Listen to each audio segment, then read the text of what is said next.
Kisah hidup Raja Tutmosis III Sang Napoleon dari Mesir.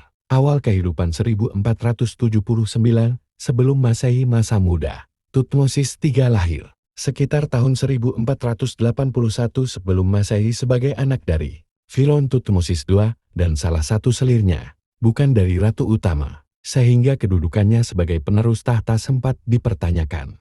Namun, karena tidak ada pewaris laki-laki dari permaisuri Hatshepsut, Tutmosis III akhirnya ditetapkan sebagai Firaun ketika ayahnya meninggal pada usia sekitar 2 tahun. Karena ia masih terlalu muda untuk memerintah, bibinya dan ibu tirinya, Hatshepsut, naik tahta sebagai Firaun wanita dan memerintah sebagai wali sekaligus penguasa penuh selama lebih dari 2 dekade. Selama masa Hatshepsut, Tutmosis III tumbuh besar di lingkungan istana dan dididik sebagai seorang pemimpin dan prajurit.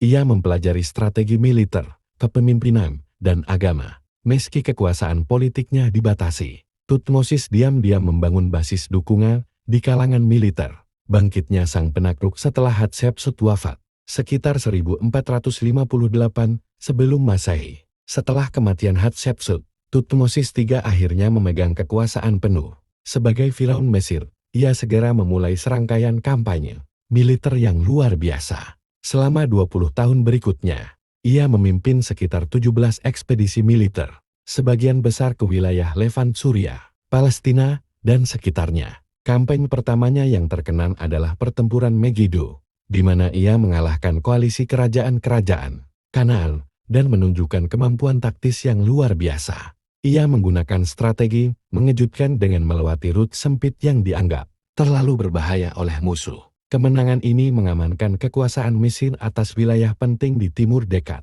Masa keemasan dan penaklukan Tutmosis III tidak berhenti di Megiddo. Ia terus memperluas wilayah kekuasaan Mesir hingga mencapai Eufrat di utara, berbatasan dengan Mitanni, kekuatan besar di Mesopotamia. Nubia di selatan, memperkuat kontrol Mesir atas tambang emas yang sangat penting. Pantai Levant, termasuk kota-kota seperti Byblos, Ugarit, dan Gaza. Ia membangun sistem garnisun dan bentang untuk mempertahankan wilayah yang ditaklukkan, dan menuntut opeti tahunan dari negara-negara bawahan. Karena itu, Mesir menjadi sangat kaya dan kuat selama masa pemerintahannya. Pembangunan dan agama Tutmosis III tidak hanya dikenal sebagai jenderal, tetapi juga sebagai pembangun besar. Ia membangun banyak kuil, monumen, dan obelisk di seluruh Mesir, termasuk perluasan kuil Karnak di Tebes, termasuk ruang festival Tutmosis yang indah, pembangunan kuil-kuil di Nubia dan wilayah selatan untuk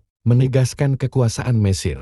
Ia juga dikenal sebagai raja yang taat pada Dewa Amun, dan memastikan kekuatan pendeta Amun tetap kuat, yang membantu menjaga stabilitas dalam negerinya. Akhir hidup dan warisan 1425 sebelum Masehi. Tutmosis III meninggal sekitar usia 56 tahun, setelah hampir 54 tahun berkuasa. Termasuk masa pemerintahan bersama Hatshepsut. Ia dimakamkan di Lembah Para Raja, dan makamnya KV34 adalah salah satu yang paling indah dengan dinding yang dihiasi teks-teks keagamaan. Warisannya sangat besar. Ia menjadikan Mesir sebagai kekaisaran terbesar dalam sejarahnya. Ia dikenang sebagai strategis militer jenius, sering dibandingkan dengan Napoleon. Ia menjaga stabilitas dalam negeri sambil memperluas pengaruh Mesir ke dunia luar. Kesimpulan, Tutmosis III adalah contoh nyata dari seorang penguasa yang tumbuh dari anak kecil tanpa kekuasaan menjadi Firaun terbesar dalam sejarah Mesir. Ia bukan hanya penakluk, tapi juga pemimpin bijak, pembangun megah, dan pelindung agama. Masa pemerintahannya dianggap sebagai zaman keemasan Mesir, dan pengaruhnya tetap hidup berabad-abad setelah kematiannya.